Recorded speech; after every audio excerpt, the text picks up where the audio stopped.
মুহূর্তে 3 বাতি থেকে আমরা সেই ছবি আপনাদের সামনে তুলে ধরছি।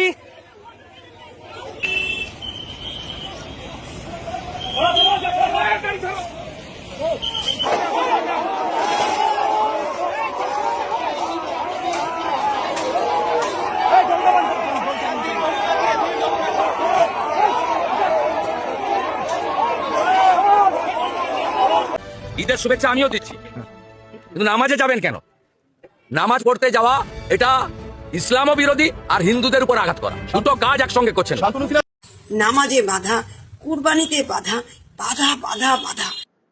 আমরা হিন্দুরা যদি রাস্তা জুড়ে দুর্গাপুজোর প্যান্ডেল করে দুর্গাপুজো করতে পারি, কালী পুজোর প্যান্ডেল করে কালী পুজো করতে পারি, রাস্তার উপরে দোল উৎসব পালন করতে পারি, রাস্তা জুড়ে যদি আমরা হিন্দুরা সবকিছু করতে পারি, তাহলে সামান্য একটু নামাজের বাধা কেন?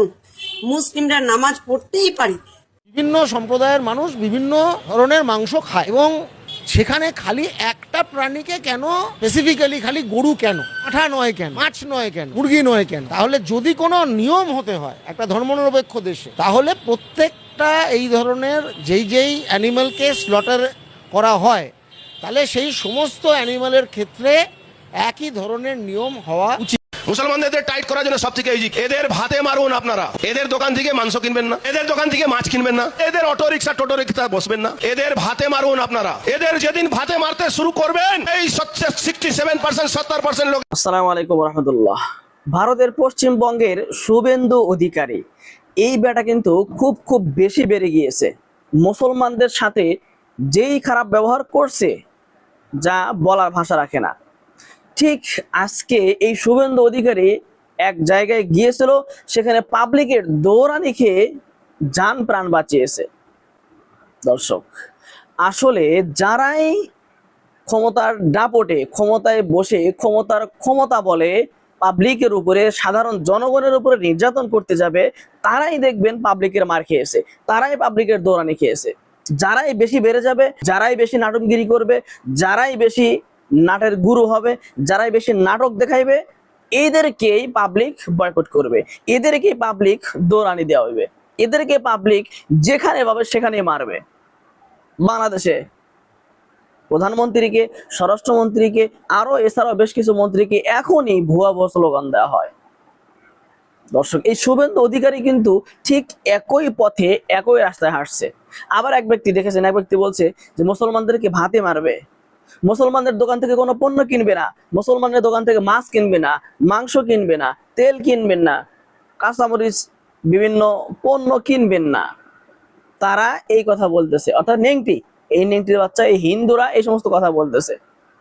অথচ তারা যে এই কথা বলতেছে, তো একজন মুসলমানের নিকট থেকে যদি এইগুলো তারা না কেনে, তার মানে কি মুসলমান না খেয়ে মারা যাবে? না, কখনোই না। এটা তারা বোকার স্বর্গে বাস করছে। মুসলমানদেরকে আল্লাহ তাআলা কোনো না কোনো ভাবেই চালাবেন, এটাই বাস্তব।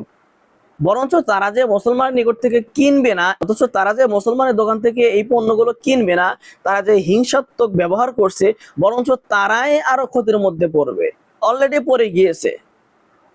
দর্শক, তার মতো দেখেন বাংলাদেশে একই সেম অবস্থা। দেন এই তেলের একটা কি অবস্থা, তেলের কি একটা নাটক।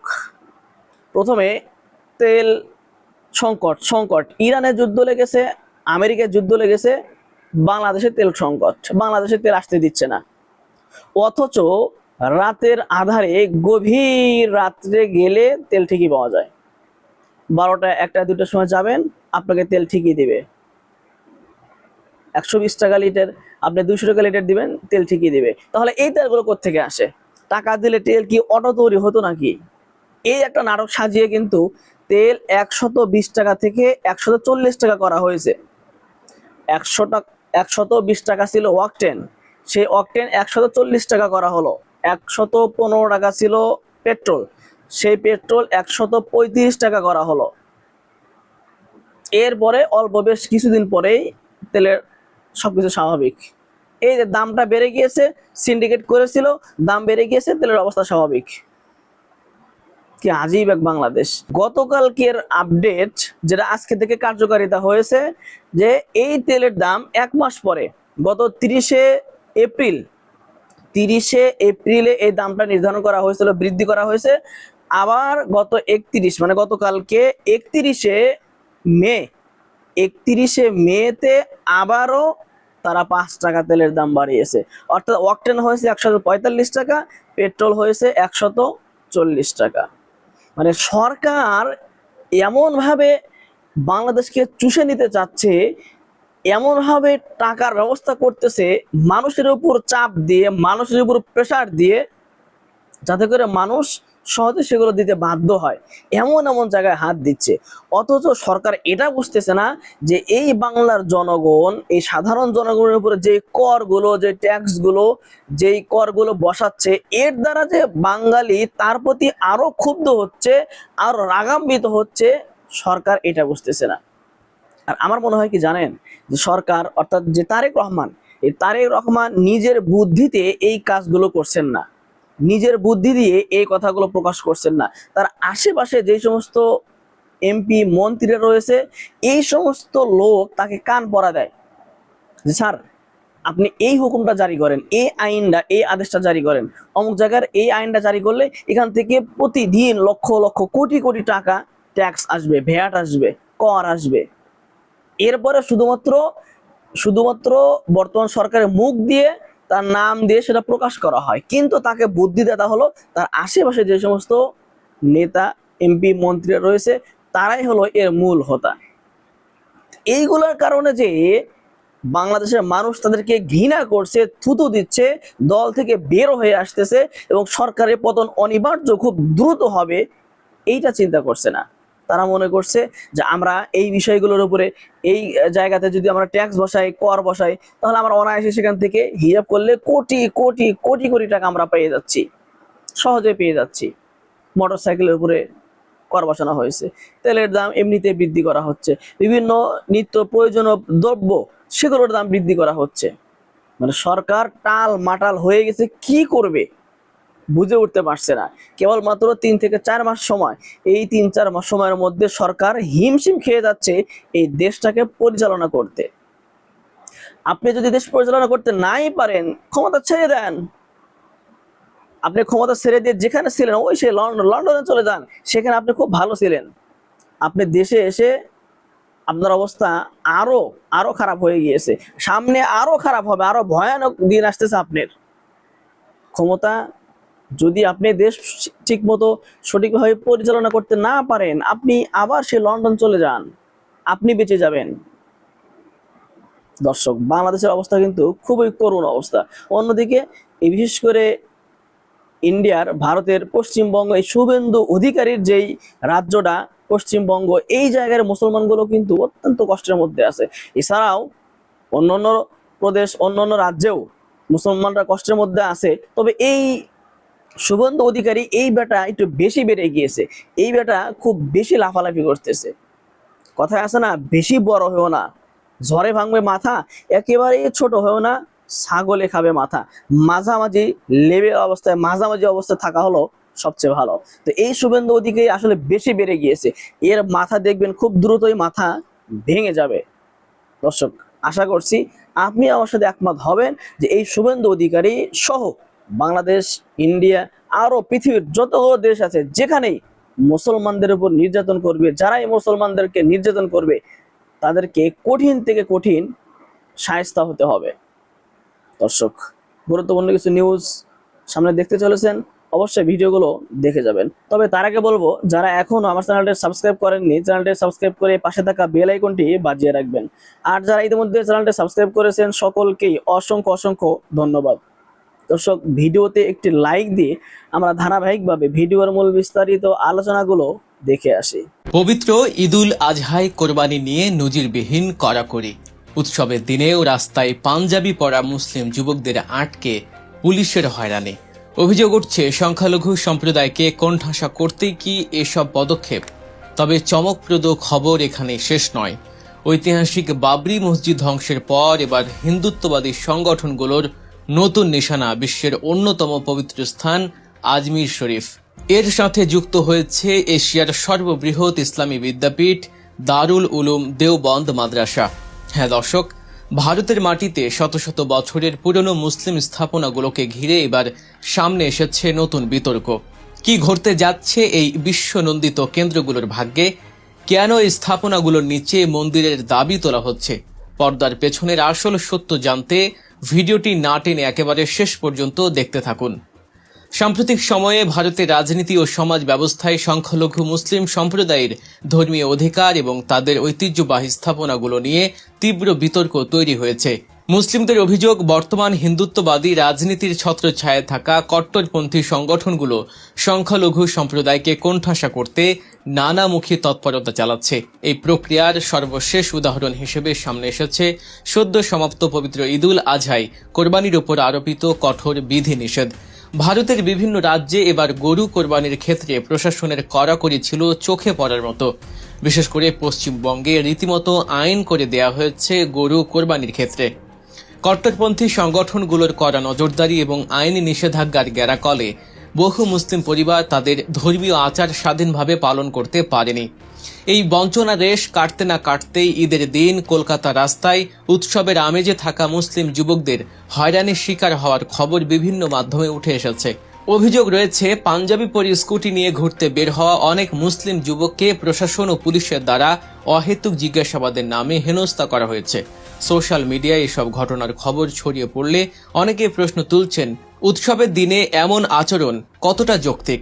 তবে কোরবানির পশুতে বাধা বা রাস্তায় হয়রানির এই ঘটনাগুলোকে বিশ্লেষকরা কেবল সাময়িক বিষয় হিসেবে দেখছেন না। তাদের মতে এটি বৃহত্তর রাজনৈতিক প্রক্রিয়ার অংশ। 1992 সালে অযোধ্যার ঐতিহাসিক বাবরি মসজিদ ধ্বংসের মধ্য দিয়ে ভারতে যে মন্দির মসজিদ বিতর্কের সূত্রপাত হয়েছিল তা আজ নতুন রূপ ধারণ করেছে। জ্ঞানবাপী মসজিদ, মথুরার শাহী ঈদগাহ বা কুতুব মিনারের মতো ঐতিহাসিক স্থাপনাগুলো নিয়ে আইনি লড়াইয়ের পর এবার কট্টর হিন্দুত্ববাদী সংগঠনগুলো নজর পড়েছে ভারতের তথা বিশ্বের অন্যতম প্রধান দুটি মুসলিম ধর্মীয় ও শিক্ষা কেন্দ্রের উপর। এর একটি রাজস্থানের বিখ্যাত আজমির শরীফ দরগা এবং অপরটি উত্তরপ্রদেশের দারুল উলুম দেওবন্দ মাদ্রাসা। এই দুটি স্থাপনার বিরুদ্ধেই প্রাচীন হিন্দু মন্দির ধ্বংস করে নির্মাণের চাঞ্চল্যকর অভিযোগ আনা হয়েছে। শুরুতে আসা যাক আজমির শরীফ দরগার কথায়। প্রায় 800 বছরের পুরনো এই পবিত্র স্থানটি কেবল মুসলিমদের জন্যই নয়, বরং হিন্দু, শিখ, খ্রিস্টান সব ধর্মের মানুষের কাছে এক পরম ভক্তি ও সাম্প্রদায়িক সম্প্রীতির প্রতীক। পারস্যের বিখ্যাত সুফি সাধক হযরত খাজা মঈনুদ্দিন চিশতির এই মাজারে প্রতি বছর দেশ বিদেশের কোটি কোটি মানুষ আসেন। খোদ ভারতের প্রধানমন্ত্রীরাও ওরস উপলক্ষে এখানে চাদর পাঠিয়ে থাকেন। মুঘল সম্রাট হুমায়ুন ও আকবরের শাসন আমলে এই দরগা প্রাঙ্গণে ব্যাপক সম্প্রসারণ ঘটেছিল। অথচ শত শত বছরের পুরনো এই সম্প্রীতি তীর্থস্থানটিকে আজ দাবি করা হচ্ছে সংকটমোচন মহাদেবের শিব মন্দির হিসেবে। 2024 সালের দিকে উগ্র হিন্দুত্ববাদী সংগঠন হিন্দু সেনা এই দাবি তুলে প্রথম আলোড়ন সৃষ্টি করে। সংগঠনটির সর্বভারতীয় সভাপতি বিষ্ণু গুপ্ত রাজস্থানের আজমিরের একটি আদালতে পিটিশন দায়ের করেন। তাদের দাবি, মুসলিম আক্রমণকারীরা একটি প্রাচীন শিব মন্দির ধ্বংস করে এর উপর এই দরগা নির্মাণ করেছে। যদিও এই দাবির পক্ষে কোনো প্রত্নতাত্ত্বিক অকাট্য প্রমাণ তারা হাজির করতে পারেনি। তবুও তারা 1911 সালে এক অবসরপ্রাপ্ত বিচারকের লেখা বইয়ের বরাত দিয়ে দাবি করছেন দরগার বুলন্দ দরওয়াজা সহ এর আশেপাশে হিন্দু মূর্তির ধ্বংসাবশেষ রয়েছে। বিতর্ক এখানেই থেমে নেই। মহারানা প্রতাপ সেনা নামের আরেকটি কট্টরপন্থী সংগঠনের সভাপতি রাজবর্ধন সিং পারমার আলাদা পিটিশন দায়ের করে দাবি করে যে দরগার ভেতরে শিবলিঙ্গ রয়েছে। তারা ভারতের প্রত্নতাত্ত্বিক জরিপ সংস্থা ASI কে দিয়ে দরগার ভেতরে বৈজ্ঞানিক সমীক্ষা চালানোর দাবি জানান। এমনকি তাদের দাবি, এই দরগার পূর্ব নাম ছিল অজয় মেরু। পরিস্থিতি শান্ত রাখতে দরগার খাদেম সৈয়দ সারওয়ার চিশতি সম্প্রতি ভারতের সরকারের কাছে গরুকে জাতীয় পশু ঘোষণার দাবিও জানিয়েছেন। একই সঙ্গে তিনি ভারতে গরুর মাংস রপ্তানি নিষিদ্ধ করার আহ্বান জানান। খাদেমদের এই সম্প্রীতিমূলক আহ্বানের পরও হিন্দুত্ববাদী সংগঠনগুলোর আইনি লড়াইয়ের ঘোষণা বিন্দুমাত্র কমেনি। আজমির শরীফের পর হিন্দুত্ববাদী সংগঠনগুলোর আরেকটি বড় লক্ষ্যবস্তু হয়ে দাঁড়িয়েছে এশিয়ার শীর্ষ ইসলামী বিদ্যাপীঠ হিসেবে পরিচিত দারুল উলুম দেওবন্দ। ভারতের উত্তরপ্রদেশের সাহারানপুর জেলায় অবস্থিত এই মাদ্রাসাটি কেবল শিক্ষা প্রতিষ্ঠান নয়, এটি অবিভক্ত ভারতের ব্রিটিশ বিরোধী স্বাধীনতা সংগ্রামের অন্যতম সূতিকাগার। 1867 সালে সিপাহী বিদ্রোহের পর ভারতে ইসলামী শিক্ষার পুনর্জাগরণ এবং আন্দোলনের নেতৃত্ব তৈরির লক্ষ্যে এই মাদ্রাসার প্রতিষ্ঠা হয়েছিল। গত 1.5 শতাব্দী ধরে এই প্রতিষ্ঠান থেকে তৈরি হওয়া আলেমগণ বিশ্বের নানা প্রান্তে ছড়িয়ে আছেন, কিন্তু এবার এই ঐতিহাসিক প্রতিষ্ঠানটির অস্তিত্ব নিয়ে প্রশ্ন তোলা হচ্ছে।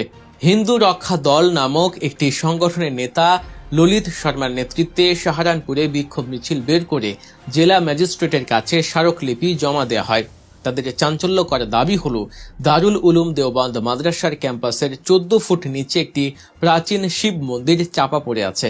বিক্ষোভকারীরা রাজপথে স্লোগান দেয়, দেওবন্দ মে শিব মন্দির লেকে রাহেঙ্গে।